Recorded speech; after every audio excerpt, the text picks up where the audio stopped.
اے ہمایوں، زندگی تیری سراپا سوز تھی، تیری چنگاری چراغ انجمن افروز تھی۔ گرچہ تھا تیرا تن خاکی نظر و درد مند، شعلہ گردوں نورد ایک مشت خاکستر میں تھا۔ موت کی لیکن دل دانا کو کچھ پرواہ نہیں، شب کی خاموشی میں جز ہنگامہ فردا نہیں۔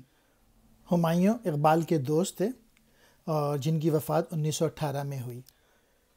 سراپا سوز کہتے ہیں مکمل جلانے والی، چراغ انجمن افروز محفل کو روشن کرنے والی۔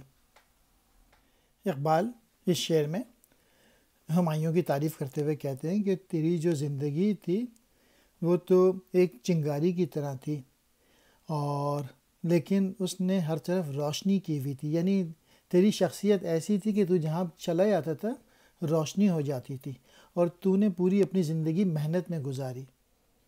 تن خاکی کہتے ہیں مٹی سے بنا ہوا جسم۔ نظر و درد مند یعنی کمزور اور درد والا جسم۔ طبع بلند اعلیٰ طبیعت۔ گرچہ تیرا جسم کمزور سا تھا لیکن تو بڑا درد مند دل رکھتا تھا ہمایوں، اور تیری جو طبیعت تھی وہ ستارے کی طرح روشن تھی، یعنی تو نے ہر طرف روشنی بانٹی ہے۔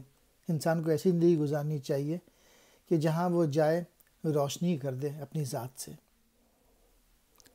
ناتواں پیکر، کمزور جسم، بے باک، بے خوف، شعلہ گردوں نورد،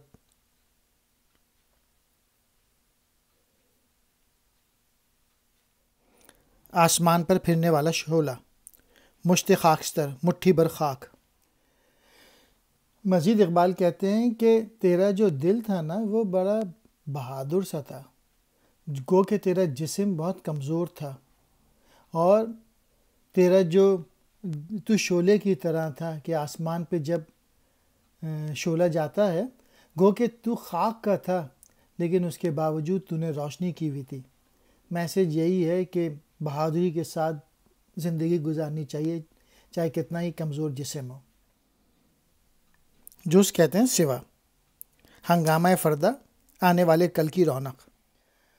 جو دانا دل ہوتا ہے، جو سمجھدار دل ہوتا ہے، اس کو موت کی پرواہ نہیں ہوتی، وہ تو بس صبح اٹھ کے بس ہنگامے کرتا ہے۔